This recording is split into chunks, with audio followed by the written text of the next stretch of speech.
श्री राधे राधे।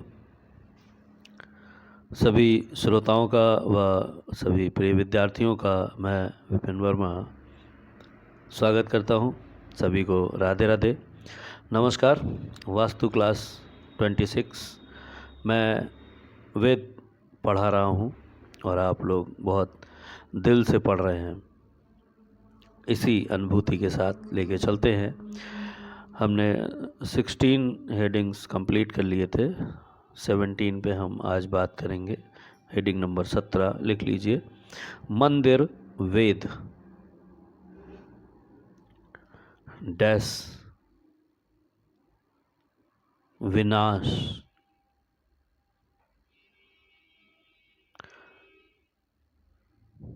समूल विनाश।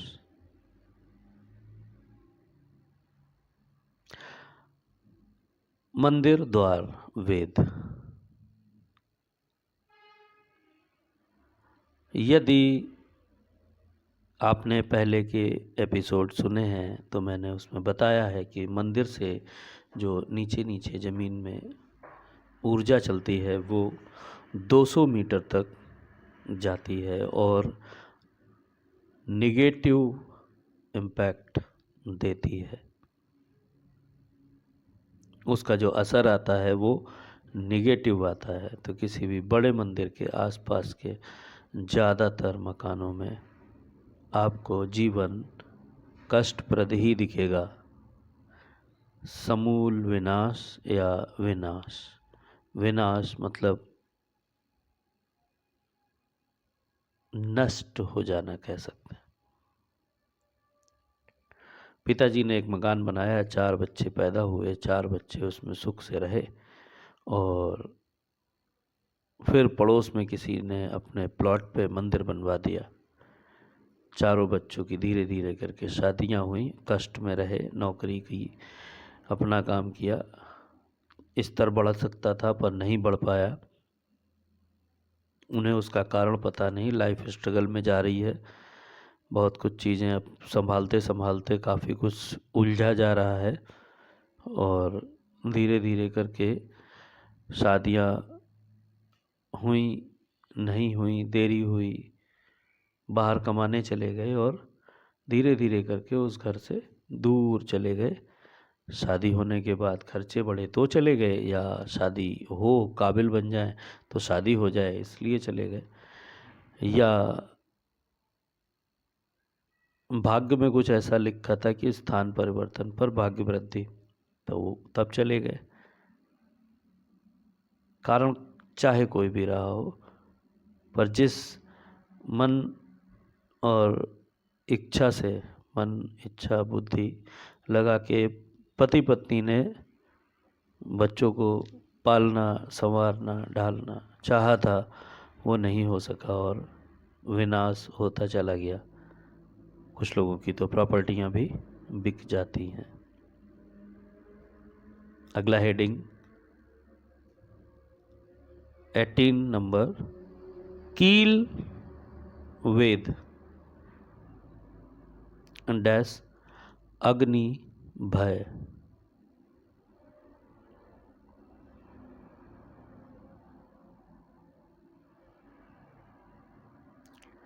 कील वेद। कील वेद में 2 चीज़ें आती हैं। एक तो तांत्रिक क्रिया में कील वेद होता है और एक कील जो दीवार में ठोकी जाती है वो। अब फ्लैट कल्चर है मान लीजिए, तो 4 फीट की गैलरी होती है, बीच में इधर दरवाज़ा उधर दरवाज़ा। अब आपके दरवाजे के ठीक सामने किसी ने अपनी दीवार में कील ठोकी है, वो आपके लिए वेद हो गई। अब आपके घर की जो भी शॉर्ट सर्किट वगैरह होने का खतरा है बढ़ता रहेगा, तो अग्नि भय उस घर में देखा जाता है। अमूमन मिलता नहीं है, बहुत कम बार ऐसा होता है कि मिले, पर चूँकि होता है तो होता है। अब कील का तो मर्म स्थान से भी लेना देना है। मर्म जब पढ़ाएंगे तो उसके बारे में भी समझाएंगे कैसे होता है ये। अगला हेडिंग 19, अपवित्र वस्तु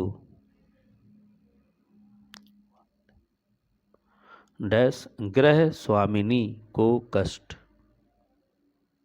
अपवित्र वस्तु, जितनी भी चीज़ें भारतीय सनातन संस्कारों में पवित्रता में मानी जाती हैं, उसके उलट जितनी भी चीज़ें अपवित्र रूप से मानी जाती हैं, वो सारी गृह स्वामिनी को कष्ट देती हैं।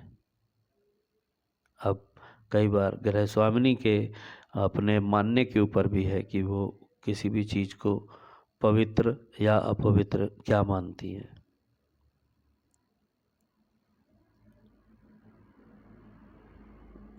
अगला हेडिंग 20 नंबर, दूसरे का घर डैश धन धान्य का विनाश।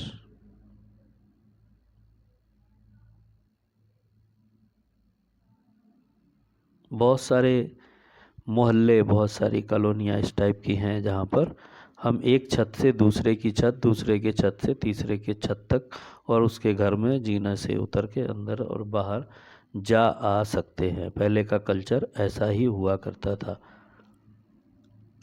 सभी लोग इधर से उधर, उधर से उधर, उधर से उधर आ जा सकते थे। ये एक आसान पर गलत तरीका था।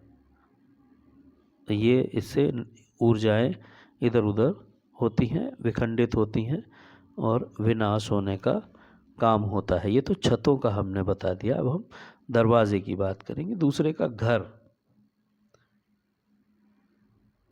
दूसरे का घर मतलब जैसे लखनऊ की बात करें अगर, तो कहीं भी पुराने चौक एरिया की तरफ जाएंगे तो गली गली गली गली 3 फीट की गली घूमती घूमती घूमती घूमती घूमती पूरे एक जाल है, बहुत बुरा। अब किसी का 2 मंजिल का मकान बना है, उसके पीछे का पार्ट है और किसी का उसके पीछे के पार्ट के ठीक सामने उसके घर का दरवाज़ा आ रहा है। तो उसके घर का जितना भी निगेटिविटी है वो अपने घर में फील होगा। वाइब्रेशन, आपके घर में धूप नहीं आ रही, आपके घर में ताज़ी हवा नहीं आ रही, आपके घर में सीढ़न हो रही है, तो ये सारी चीज़ें, दूसरे का घर ऊंचा होना, दूसरे का घर सामने होना, यह आपके लिए कष्टप्रद है। अगली हेडिंग ध्वजा वेद।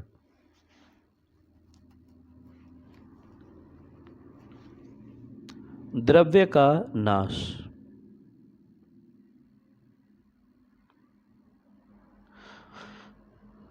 ध्वजा केतु को मानते हैं। केतु ग्रह जो होता है उसको ध्वजा माना जाता है और केतु का काम है, केतु की कहानी पहले समझ लीजिए।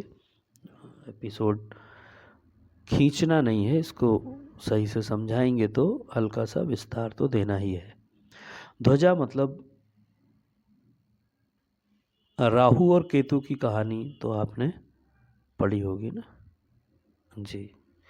तो समुद्र मंथन हुआ था, अमृत निकला था।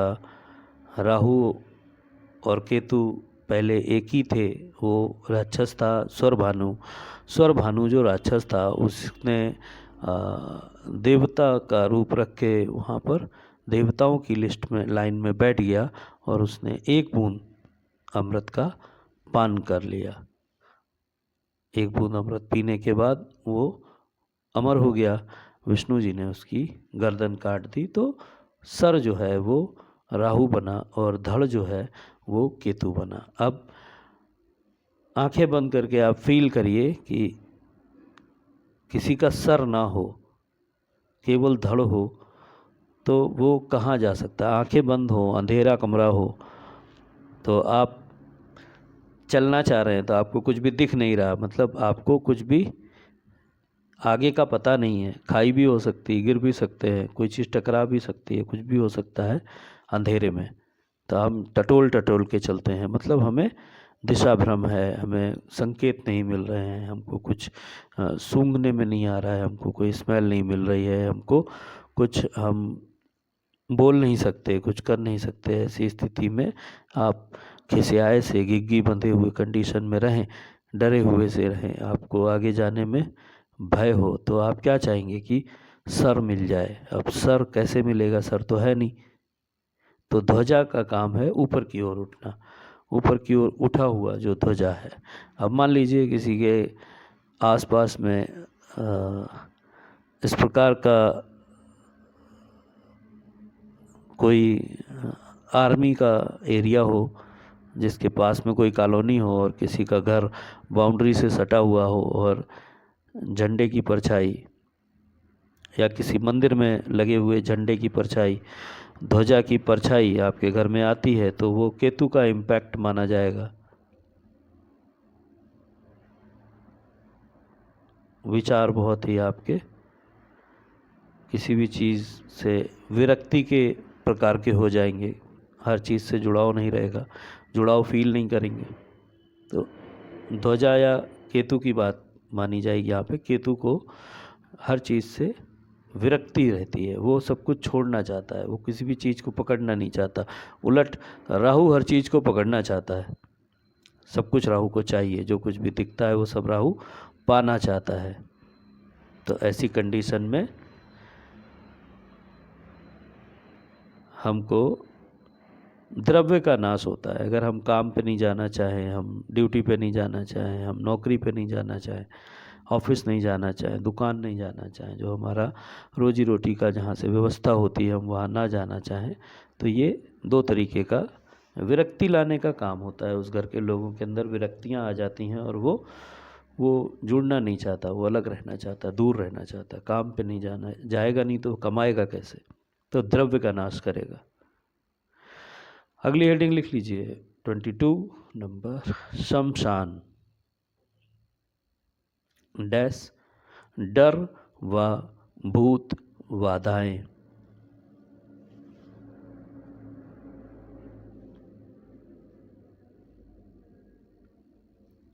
किसी भी सनातनी का मकान शमशान के पास नहीं बना होना चाहिए। प्रायः वहाँ पर मल्लाह लोग या गैर हिंदू लोग या वो जातियाँ रहती हैं जो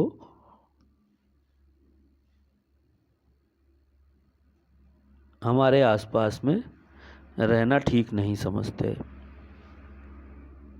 उनको अलग ही माहौल चाहिए होता है। जातियों की बात नहीं होनी चाहिए यहाँ पर, उन वैसे स्वभाव के लोग जो तंत्र विद्या करना चाहते हैं। अब मान लीजिए किसी का शहर में ही, जैसे अभी बहुत ही पास की बात करूँ तो मैं लखनऊ में जो सवदा केंद्र है, उसको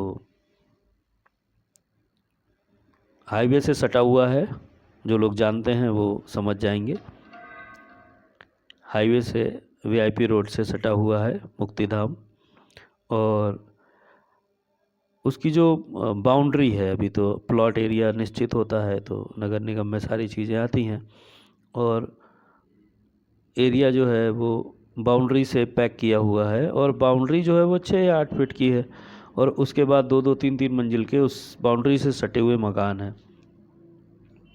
तो ऐसे जितने भी घर हैं उन घरों में भूत बाधा और एक डर का माहौल रहता है। अभी कोरोना जब आया तो खिड़कियां किसी की भी नहीं है इस तरफ, अच्छी बात है, पर थोड़ा सा डर जो है वो सबको रहता है, क्योंकि मरना तो कोई नहीं चाहता।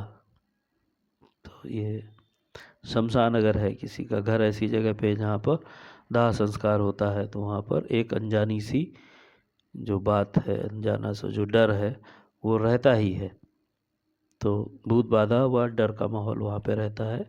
कई बार शमशान नहीं होके कब्रिस्तान भी हो सकता है, तो कब्रिस्तान भी अगर है या किसी का मकान ऐसी जगह पे है जहाँ चर्च का पीछे का पार्ट, तो लखनऊ जैसे शहर में तो चर्च भी है और लोग वहाँ पे मकान भी बना के रहते हैं, तो थोड़ा सा फासला होता है रोड के उस तरफ चर्च का कब्रिस्तान है, रोड के इस तरफ कॉलोनी बसी है, मकान है, तो किसी का मकान अगर ऐसी जगह पे आ जाता है जहाँ पर कब्रिस्तान के सामने उसका मुख्य दरवाज़ा आता है, तो वहाँ पर भूत बाता व उससे संबंधित जो डर है वो आप समझ ही रहे होंगे, वो जो है आपको देखने को मिलता है ना।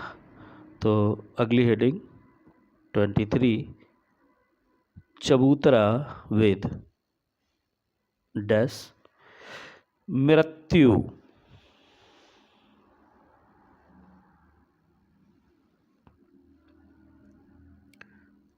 आपके मुख्य दरवाजे के सामने किसी का 3 फीट ऊंचा चबूतरा आता है, 4 फीट ऊंचा चबूतरा आता है।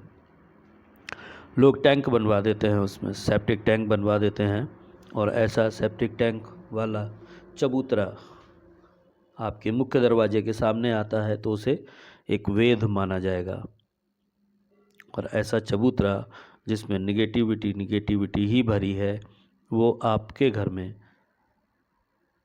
मीन्स आपका पर्सनल नहीं, आपकी पार्टी का, उसके घर में, जिसके घर के सामने ये ऐसा चबूतरा आता है, उसके घर में मृत्यु ज़्यादा होती है। तो मृत्यु से बचने के लिए हमको चाहिए कि हम उस ऐसे सेप्टिक टैंक वाले या ऊंचे चबूतरे के सामने अपने घर का मुख्य दरवाज़ा नहीं बनाएं। नंबर 24, बावड़ी डैश अतिसार रोग सन्निपात। अमूमन वैसे तो बावड़ियाँ राजस्थान की बात है या एक कल्चर की बात है, एक विशेष समय पर बावड़ियाँ बनाई जाती थी और उसका चलन था। अभी बावड़ियाँ होती नहीं हैं, पर यदि कोई ऐसी जगह पे रह रहा है जहाँ पर बावड़ी बनी है तो मुख्य दरवाजे के सामने बावड़ी नहीं होनी चाहिए।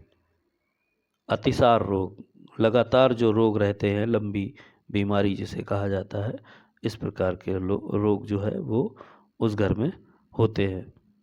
बावड़ी आपको लखनऊ में जो मैंने देखी है वो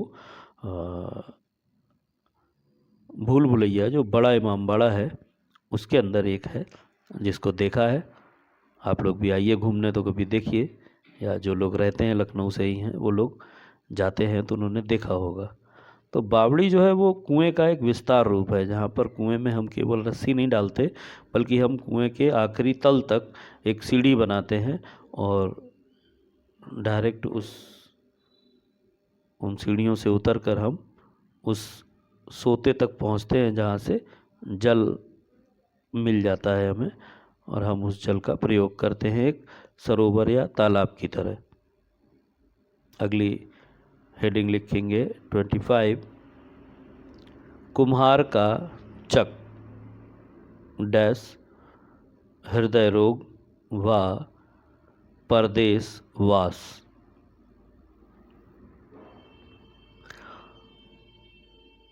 वैसे तो कुम्हार का चक हर जगह आपको नहीं मिलेगा, क्योंकि कुम्हारी टोला होता है, कुम्हार की बस्ती होती है, उस बस्ती में ही सारे लोग रहते हैं, पर उन बस्तियों में भी सभी के घर होते हैं।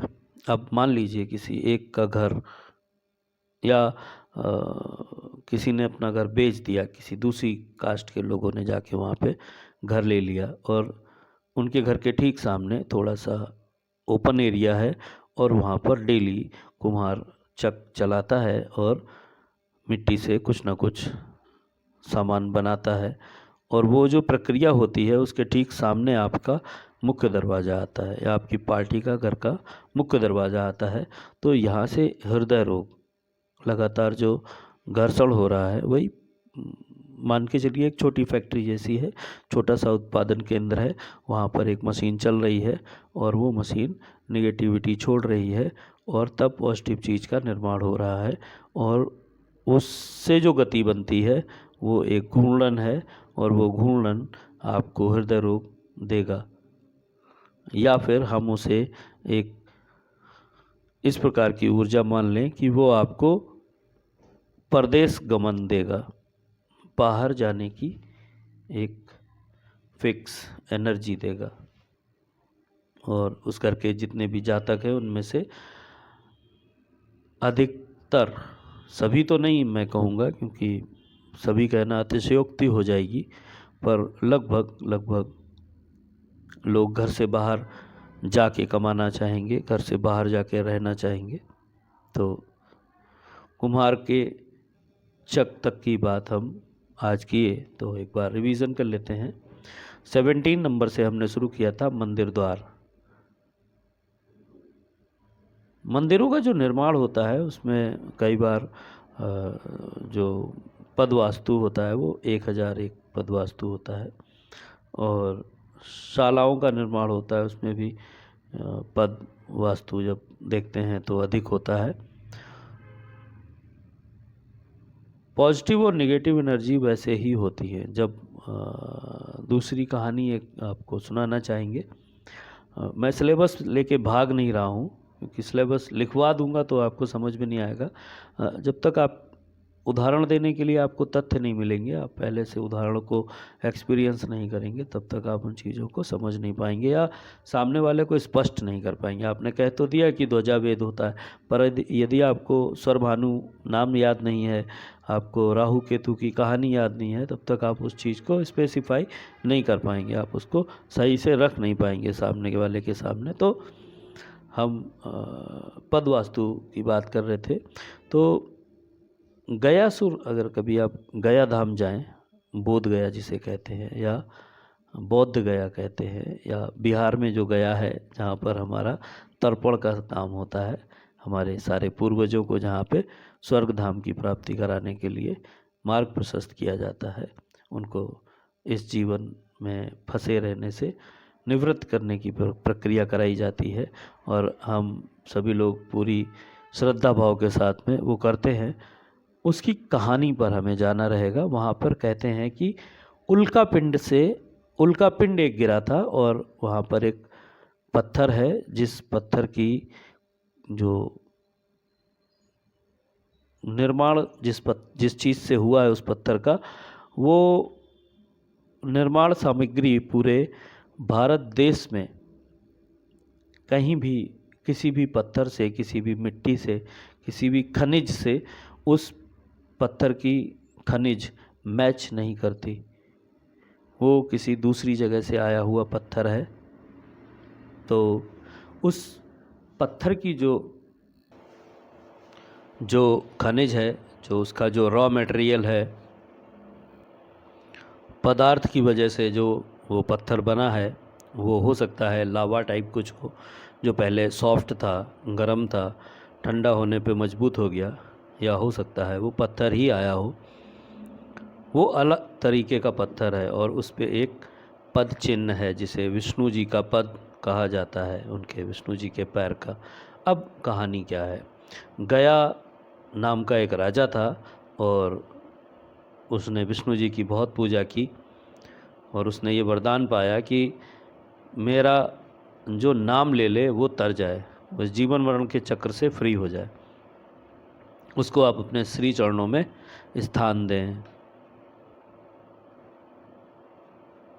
ये उसकी इच्छा पूरी की। पर इससे पहले उसको एक और वरदान मिला हुआ था। वो वरदान था कि जो मुझे देख ले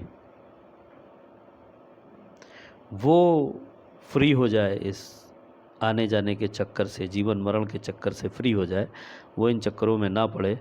ये बार बार का पैदा होना, जन्म लेना, पूरा कष्ट भोगना, सुख भोगना, और जीवन के क्रियाकलाप निपटाते हुए इस जीवन से मुक्ति पाना। ये तो हुआ क्या, उसे देखने लोग आने लगे, उसे बहुत सारे लोग देखने आने लगे। अब देखने आने लगे तो मुक्त होने लगे, मुक्त होने लगे तो कहीं ना कहीं सृष्टि का जो कार्य है, निर्माण करना और विनाश करना, निर्माण करना और विनाश करना, वो रुकने लगा। क्यों? जो भी लोग उसे देखते वो इस चक्र से फ्री हो जाते, और फ्री होने के बाद की कंडीशन ऐसी हो गई कि जन्म कराने के लिए, सिस्टम को समझें अगर, तो यम जो थे उनके पास कार्य नहीं बचा कि सब उसको देख देख के तर जा रहे हैं। कोई मरेगा नहीं तो यम विभाग बंद करना पड़ेगा, यम लोग बंद कर देंगे तो कैसे होगा, और बंद करेंगे तो फिर नया निर्माण जो होगा वो प्रक्रिया सारी रुक जाएगी। उस प्रक्रिया को संभालने के लिए उसको थोड़ा अभिमान दिया, और अभिमान के साथ में उसने फिर पूजा की और विष्णु जी को प्रसन्न किया और उनसे एक वरदान और मांगा कि अब जो देख देख के तो मुझे बहुत सारे लोग तर रहे हैं, पर अब जो मेरा नाम ले ले वो तर जाए। है, अब इन दोनों वरदानों से पहले एक वरदान और मिला था, मैं चाहता तो उस तरफ से बताता पर वो मज़ा नहीं आता। तो फिर उसको एक और वरदान मिला हुआ था, वो ये था कि जो गया धाम की मिट्टी पे आके तर्पण कर दे वो इस जीवन मरण के चक्र से फ्री हो जाए। अब पहले कोई गया धाम तक आ ही नहीं पाता था, है, तो ये वरदान अच्छा था कि चलो मुश्किल सफ़र है, सड़कें हुआ नहीं करती थी, जंगलों जंगलों होके कितने ही लोग आ पाएंगे, जो आ जाएंगे उतर जाएंगे।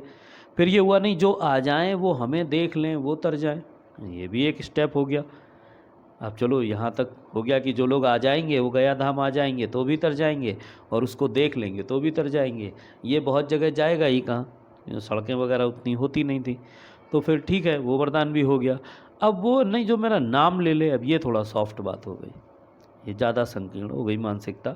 यहाँ पर ज़्यादा छोटा भाव आ गया कि नहीं मेरा नाम, मतलब नाम भी इतना पवित्र हो जाए कि, तो जब ये वरदान भी विष्णु जी ने दे दिया, इसके बाद सिस्टम ख़राब हुआ, जब सिस्टम बिगड़ने लगा तो फिर लोग पहुँचे कि इसको ठीक करिए। तो ठीक करने पर विष्णु जी ने उससे कहा कि तुम हमारे परम भक्त हो, हम तुम्हें अपने हृदय में लेना चाहते हैं, आके हमारे हृदय में तुम विश्राम करो और मुझ में लीन हो जाओ, और गया धाम को गया धाम बना रहने दो, और हम चाहते हैं कि तुम्हारे ऊपर एक हवन किया जाए जिसमें समस्त देवी देवता आके बैठेंगे। तो उसने इस बात की स्वीकृति दी, निश्चित था मृत्यु तो होनी ही है। तो हृदय क्षेत्र पर उसके शरीर के ऊपर हवन किया गया, और सभी देवता और साथ में कुछ जो निगेटिव जिन्हें दैत्य कहते हैं वो भी आके बैठ गए, और वो भी उस हवन में शामिल हुए। दैत्यों और देवताओं ने बैठ के उसके शरीर पे हवन किया। और जब आप जाएंगे गया धाम तो वहाँ पर आपको बहुत सारे ऐसे चित्र जिसमें एक बहुत बड़ा इंसान लेटा हुआ है और उसके बॉडी के ऊपर अलग अलग जगह बैठकर सभी लोग हवन कर रहे हैं, ऐसा एक फ़ोटो आपको मिलेगा। तो ऐसी ही कहानी कुछ हमें तर्पण के समय जब मैं गया था गया धाम तो मुझे वहाँ के पुरोहितों ने सुनाई, वही कहानी मैं आपको सुना रहा हूँ, दृष्टांत मैं वहीं से ले रहा हूँ। तो ये जो एक चीज़ है, मंदिरों में जो पदों की बात हुई वो होती है, तो ऐसे ही घर में 81 पद होते हैं। 81 पद वास्तु आगे चल के आपको पढ़ाएंगे। ये मंदिर की बात हो गई। कील वेद हो गया, अग्निभय से माना जाता है। अपवित्र वस्तु गृह स्वामिनी को बाधा, उसका विनाश करती है, धीरे धीरे बीमार रहने लगेगी। मान लीजिए बार बार ऑपरेशन हो रहा है तो ये भी चीज़ ठीक नहीं है ना, तो बार बार ऑपरेशन होना, बार बार दिक्कत होना, इस तरीके का समस्या लेडीज़ों को होती है। दूसरे का घर अगर ऊंचा है, उसका आपका दरवाजे के ठीक सामने है और घर की दूरी ज़्यादा नहीं है, बीच में रोड चौड़ा नहीं है, तो आपको उससे समस्या होगी। तो आपको देखना चाहिए कि उसको इस प्रकार की कोई समस्या तो नहीं है। ध्वजा मैंने बताया कि विरक्ति होने लगती है, काम में मन नहीं लगता है, वो आदमी साधु बन जाना चाहता है। शमशान मतलब भूत बाधा का डर, वो तो आप मूवी देखते हैं तो भी आप डर जाते हैं, तो ऐसी हॉरर मूवी जैसा डर आपको अपने घर में भी फील होने लगता है। ऊंचा चबूतरा, अगर किसी का सेप्टिक टैंक लगा के वहाँ पर ऊंचा चबूतरा है और आप देख रहे हैं कि आपकी पार्टी का मुख्य दरवाज़ा है, तो उसे आप शिफ्ट कराइए। आप शिफ्ट कौन से वाले पद में कराना है ये हम आगे जब और पढ़ेंगे, दरवाजे और एंट्रीज़ की बात करेंगे तो हम उसमें बताएंगे कि कौन से पद पे आपको उस दरवाजे को शिफ्ट करना चाहिए। बावड़ी जो है वो अतिसार रोक देती है, बहुत सारे बार बार रोक देती है, लंबे रोक देती है। तो बावड़ी गहरी होती है तो गहरे रोग देने का काम भी करती है। कुम्हार का चक, कुम्हार का चक हृदय रोग और परदेशवास देता है। अब कई बार परदेशवास को भी अच्छा कहा जाता है। किसी को काले पानी की सज़ा हुई, मान लीजिए उसके उसमें है विस्थापन, वो दूसरी जगह जाके रहेगा, तो दूसरी जगह जाकर रहना, मथुरा से कृष्ण जी द्वारिका में जाके रहे, गुजरात आज जिसे कहते हैं राज्य, द्वारिका में जाके रहे, तो वहाँ क्या वैभव की कमी थी? रजवाड़ा नहीं था वहाँ पे? क्या था? सब कुछ था, बढ़िया से था, आज भी है। तो वो चीज़ें अच्छे के लिए भी होती हैं। हमेशा किसी भी चीज़ में नेगेटिव नहीं ढूंढना चाहिए, बी पॉजिटिव बने रहना चाहिए। ठीक है, जितने लोग विज़िट के लिए बुला रहे हैं, मैं विज़िट कर रहा हूँ, लोगों के घर की समस्याओं को सॉल्व कर रहा हूँ। निश्चित तौर पर आप लोग भी लोगों के जीवन में बदलाव लाएंगे, उनके जीवन में वास्तु संबंधी जितनी भी समस्याएं हैं उनसे आप छुटकारा दिलाएंगे, उनके जीवन को खुशहाल बनाएंगे। ईश्वर आपको भी खुशहाल बनाए रखेगा। ईश्वर आपको खुशी दे, संपन्नता दे, वैभव दे। इसके लिए आप वास्तु के जितने भी कोर्सेज़ हैं वो करें, खुद से जाने वास्तु क्या है, अपने घर का वास्तु खुद ठीक करने की कोशिश करें। यदि आपको किसी भी तरीके की कंसल्टेशन चाहिए तो आप कंसल्टेशन के लिए संपर्क कर सकते हैं। कुछ लोगों ने कहा कि आप अपना नंबर भी बताया करिए, बात करना चाहे कोई तो कैसे। तो आज मैं आपको 25 एपिसोड में पहली बार नंबर बता रहा हूँ। तो मेरा जो कॉन्टैक्ट नंबर है जिससे मेरी आपसे बात हो जाएगी, वो नंबर है 9919084039, 9919084039, 9919084039। इस पर मिलाइए नंबर और बात कीजिए, विज़िट फिक्स कीजिए। लोकल लखनऊ में कहीं भी, लोकल लखनऊ के बाहर भी हम विज़िट करते हैं। आप लोग भी ऐसे ही